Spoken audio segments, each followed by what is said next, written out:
सन्माननीय अध्यक्ष महोदय, सन्माननीय सदस्य जितेंद्र आव्हाड यांनी हा जो प्रश्न उपस्थित केलेला आहे, हा महाराष्ट्रातल्या सर्वच भागामध्ये बिबट्यांचा वावर झाला त्यांनी सांगितलं आणि ती गोष्ट खरी आहे। प्रामुख्याने आजच्या स्थितीमध्ये पुणे, अहिल्यानगर आणि नाशिक या तीन जिल्ह्यामध्ये मोठ्या प्रमाणामध्ये बिबट्यांचा प्रादुर्भाव झालेला आहे। पूर्वी बिबटे किंवा वाघ हे वनातले प्राणी, वन्यजीव, परंतु आता ते बिबटे वन्यजीव राहिलेले नाहीत, ते उसातले जीव झालेले आहेत। मोठ्या प्रमाणामध्ये पुणे जिल्ह्यामध्ये प्रामुख्याने जुन्नर भागामध्ये 4 मोठ्या धरणांची निर्मिती झाल्यानंतर 88 साली मी अध्यक्ष महोदय तिथे गेलो होतो, तर अशी ओसाड जागा होती। आज आता ज्यावेळेला मी शिरूरला गेलो तर त्या वाड्या वस्त्या जंगलामध्ये विभागल्या गेल्या आहेत, जंगल बाजूने वाढलेलं आहे आणि म्हणून वन्यजीव पेक्षा हे उसातला जीव आहे आणि मग शेड्यूल 1 वन्यजीव म्हणजे शेड्यूल 1 मध्ये येतं आणि त्याचं रूपांतर शेड्यूल 2 मध्ये करण्याकरता वन विभाग महाराष्ट्र राज्यानं केंद्र सरकारकडे प्रस्ताव पाठवलेला आहे। जे 2 मध्ये आल्यानंतर त्याला एकूण सेन्सिटिव्ह प्राणी म्हणून तो गणला जाणार नाही आणि म्हणून जितेंद्रजी आव्हाड यांनी सांगितल्याप्रमाणे आता काय की ऊसाचं प्रमाण जेवढं वाढलं तेवढ्या प्रमाणामध्ये त्यांची वाढ झाली आणि एका वेळेला 3-3, 4-4 सुद्धा बिबट्यांची पिलं सापडत असतात। आता एकूणच केंद्र सरकारच्या वन्यजीव विभागाकडून त्याचं नियमन करण्याकरता परवानगी घेतली, पण त्यांनी परवानगी फक्त तुम्ही 5 बिबट्यांची करा आणि ती पण 3 वर्षानंतर तुम्ही आम्हाला अहवाल पाठवा, ती गरज नाही। आम्ही सुरुवात केलेली आणि 6 महिन्याच्या आतमध्ये त्याच्यावर रिझल्ट येईल आणि त्याच्या अनुषंगानं समतोल आणण्याच्या अनुषंगानं संतती नियमनाचा प्रस्ताव पुन्हा केंद्र सरकारने पाठवला जाईल। अध्यक्ष महोदय, काय पूर्वी जरा 1 मिनिट बोलू दे मला, जरा त्याला उत्तर दे व्हॉट आय वॉन्ट टू से।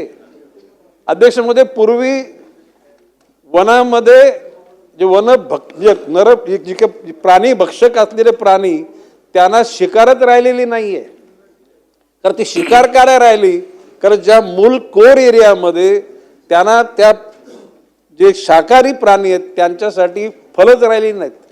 म्हणून मी स्वतः बैठक घेऊन कोर एरियामध्ये अशा प्रकारची फलांची झाडं लावा, ज्याच्यामध्ये पालघरचा भाडोलीची जांभुलाचे ॲपल, बेर, आंबे वगैरे, की जेणेकरून ती खाण्याकरता कोर एरियामध्ये फलं उपलब्ध होतील, तिथे प्राणी राहतील आणि त्या प्राण्यांना जे भक्षक आहे ते हिंसक प्राणी गावाकडे येणार नाहीत। आता प्रामुख्याने ताडोबाच्या अनुषंगाने मी सूचना केलेली, ताडोबाच्या संपूर्ण बफर एरियामध्येच्या सभोवताली 500 फुटाचं बांबूचं असं कुंपण घाला, की आता ते नवीन प्रजाती बांबूची 60 फूट उंचीची आहे, प्रत्येक गेटला सुद्धा सिक्युरिटी लावावी आणि त्याच्यानंतर ते बांबू सुद्धा 3 वर्षानंतर आतून ते साधारण 400 फूट तोडावेत, नंतर बाहेरून 400 फूट तोडावेत, म्हणजे एक भिंत कायम राहील आणि मग अशा प्रकारचे ताडोबामध्ये करू आणि पेंचमध्ये करू आणि या परिस्थितीमध्ये व्याघ्र प्रकल्प सुद्धा त्या ठिकाणी, जसं ताडोबाला वाघांचा आहे तसं इथं बिबट्यांचा पण त्या ठिकाणी प्रकल्प करण्याचा प्रस्तावित आहे। भविष्य काळामध्ये एकूणच आता प्रामुख्याने पुणे, अहिल्यानगर, नाशिक एवढ्यासाठी का तर कुंभमेळा येणार आहे नाशिकमध्ये आणि अध्यक्षमध्ये तिथे वनाची क्षेत्रफळ 8-9% पण नाहीये, परंतु उसामध्ये वाढलेले बिबटे यांची संख्या ऑफिशियली 700-750 परंतु ती अनऑफिशियली 1200 जुन्नर तालुक्यामध्ये आणि या सर्व गोष्टी प्रबलित करण्याकरता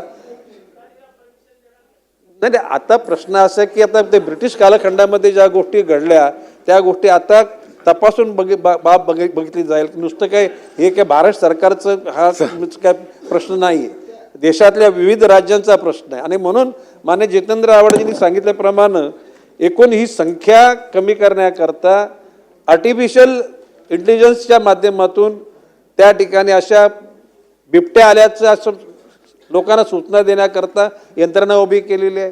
पुणे जिल्ह्यामध्ये 1200 पिंजरे लावले जाणार आहेत. अहिल्यानगरमध्ये तशीच तरतूद केलेली आहे, नाशिकमध्ये केली आणि ज्या ज्या आमदार महोदयाने किंवा खासदार महोदयाने मला सांगितल्यानंतर तिथे पिंजऱ्यांची आम्ही व्यवस्था केलेली आहे. त्याचबरोबर तिथे शासकीय यंत्रणेचे गृह विभाग, महसूल विभाग, वन विभाग आणि तिथले खासदार, आमदार आणि जिल्हा परिषद आणि ग्रामपंचायत सदस्य या सगळ्यांना विश्वासात घेऊन त्या ठिकाणी यंत्रणा उभी केलेली आहे किंवा तरुणांना सहभागी करून त्या ठिकाणी लोकांमध्ये जागृती निर्माण करायचं काम केलेलं आहे. अध्यक्षामध्ये ज्या ठिकाणी शाळा आहेत ते 9च्या नंतर 4च्या अगोदर शाळा तिथे सुरू करायचं ठरवलेलं आहे.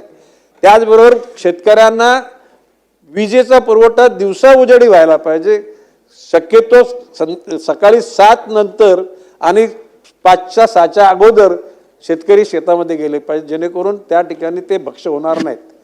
आता पूर्वीच्या काळी एक अधिकारी खडसे नावाचे पुणे विभागात होते, त्यांनी समजा आपण प्रस्तावित जर 4 लोकांचा मृत्यू झाला तर त्याच्या पायी राज्य शासनाला 1 कोटी रुपये द्यायला लागतात.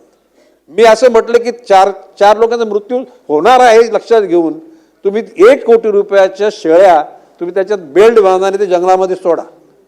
म्हणजे कमीत कमी त्या ठिकाणी ते जसं गावामध्ये नंदी असतो तो देवाचा नंदी, तशा प्रकारच्या शेळ्या, ह्या शेळ्यांचा बचाव तुम्ही करा, त्यांना तुम्ही खाऊ नका. त्या जर त्या ठिकाणी जंगलामध्ये उपलब्ध झाल्या तर ते असलेले वाघ किंवा बिबटे या ठिकाणी इकडे येणार नाहीत. म्हणजे तुमच्या मुलाबालांचं, तुमचं मानवाचं रक्षण होईल. आता टायगर प्रोटेक्शन युनिट अशा प्रकारची एक युनिट काढलं होतं. तर लेपर्ड प्रोटेक्शन, लेपर्डचं प्रोटेक्शन नाही करायची, तर लेपर्ड पासून माणसाचं प्रोटेक्शन करायची वेळ आलेली आहे. आणि म्हणून या गोष्टी करण्याकरता सतर्क राज्य शासन आहेच. भविष्यकाळामध्ये एकाही माणसाचा मृत्यू होऊ नये यासाठी निश्चितपणे चिंतन केले जाते आणि यंत्रणा सक्रिय केली जाते.